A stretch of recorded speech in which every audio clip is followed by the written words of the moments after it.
Okay, so here we are, and we keep going on the right angle cross of consciousness with the 3-5 profile. By the way, did you notice something about the 64?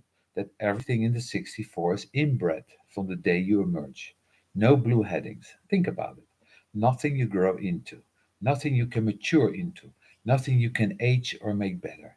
You got it. You live with it. That's the movie from day one. The baby comes in the world with a 3-5 cross of consciousness. Day one. It isn't going to change. This is about the deepest level that the 64 gets to understanding the pointlessness of it all. Remember something about pointlessness. It doesn't necessarily lead to nihilism, as I've discovered in my life. That pointlessness can lead to helplessness. It's probably lead to. That's the double-edged sword of all of that. And when you get to the 2-3-5, you get to the recognition that one does not have the resources. It's not that there isn't possibly a solution somewhere. It's that the cross of consciousness look around the world and says, I understand human beings are basically stupid. There's an intellectual arrogance to the cross of consciousness that you don't meet in any other cross. And most of it is legitimate. Humanity isn't very bright. We know that as a whole. We're limited after all. We're limited. And we know that the business of waking up, the business of recognizing truth, all of these things is not easy. As a matter of fact, it's managed on fractal lines. The 3-5 recognize when there's enough resource to complete transition, seek assistance. You know that the person beside you does not have your level of consciousness, which means that you may be stuck with somebody all your life who's an idiot, and you don't want to be stuck all your life with an idiot. You would like somebody to help out here. And there's this helplessness or pointlessness in recognizing that you can't get rid of the idiot that's beside you. Because unfortunately, we don't choose our geometries. And this cross of consciousness with somebody flying beside it, it has no consciousness level connection to it. And the only thing that they can think of is there must be an answer somewhere. The 3-5 consciousness, cross of consciousness, develop more techniques, more answers, more programs. Give me a 3-5 and I will give you a technique being born. One can always hope, as we have learned in human design, that the 3-5 is not crazy. However, 3-5s are very useful at that. And this is the technique business, the abstract techniques business. And it's all based on raising consciousness. It's almost communal. Let's raise their consciousness. And once you've raised their consciousness, then I can look for a partner. Do you see how much this has permeated our consciousness, this way of seeing?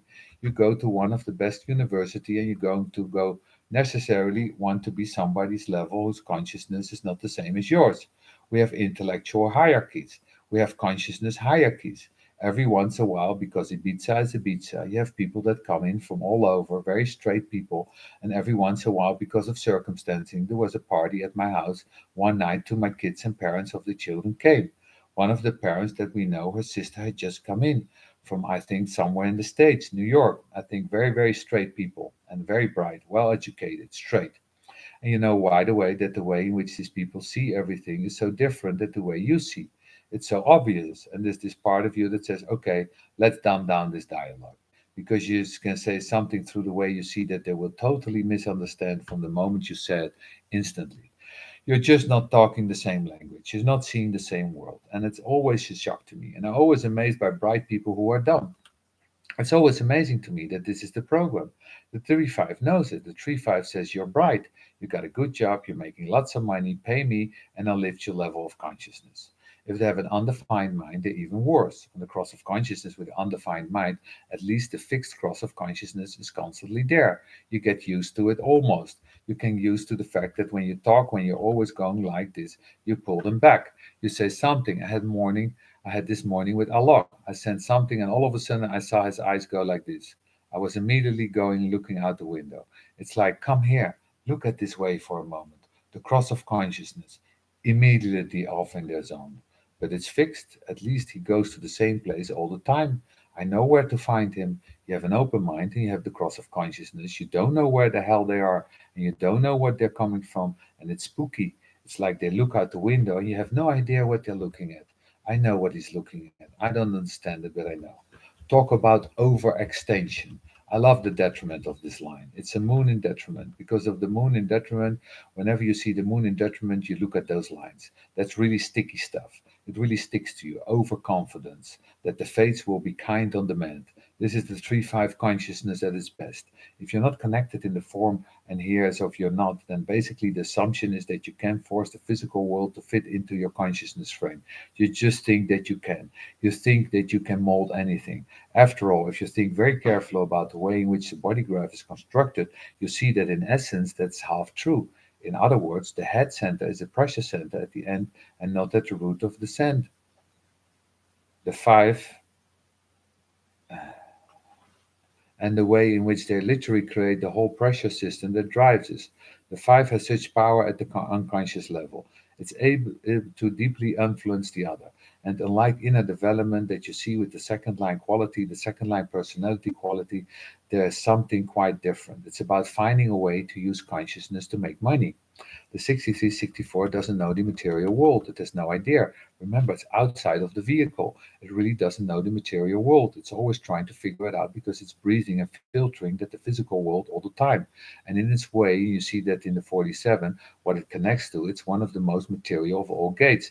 Because the 47 simply says, it's an odd wives' tale. If you're fucked up by your head, be busy, do something, work, don't think, work. So when you're dealing here with the 64, when the 64 is actually trying to do it, it's trying to be God. You know this stuff about choosing your mother and father before incarnation. This is the really 63, 64 story, particularly the 64. The 64 says, I'm going to create you in the image that I desire.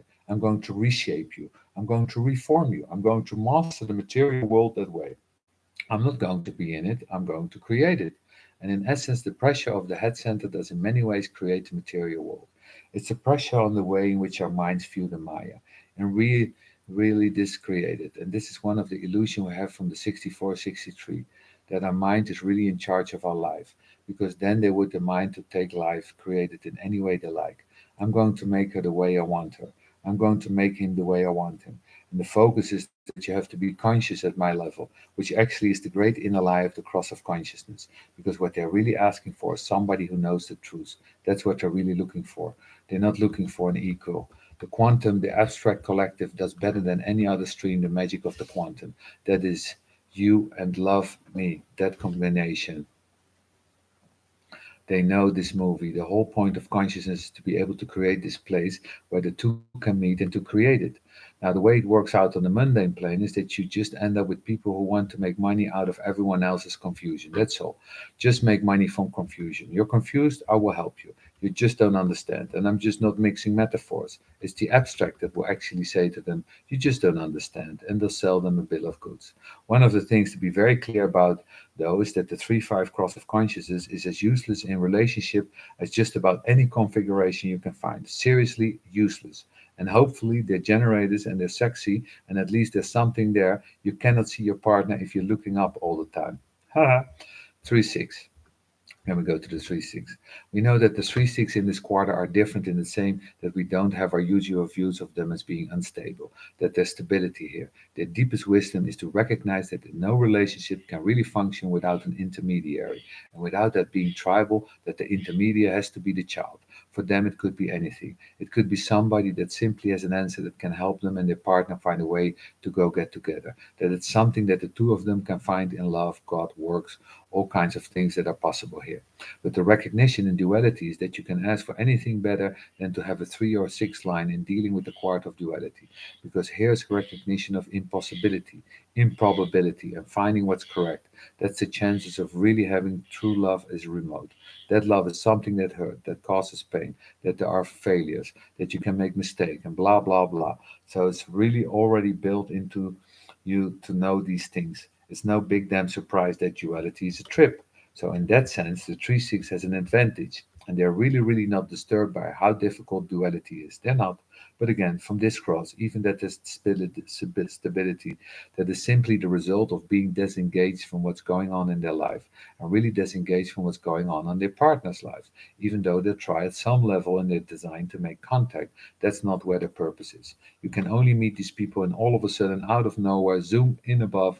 After all, that's what these people are waiting for. They're waiting for somebody to zoom in an upside down vehicle, looking down to while they're looking up, and they're saying, ah, my soulmate, finally, somebody showed up. Don't wait for that one. You wait for that one. You're going to have a very lonely life. So don't wait for that then. Otherwise, you're going to be very, very lonely. Good luck with that.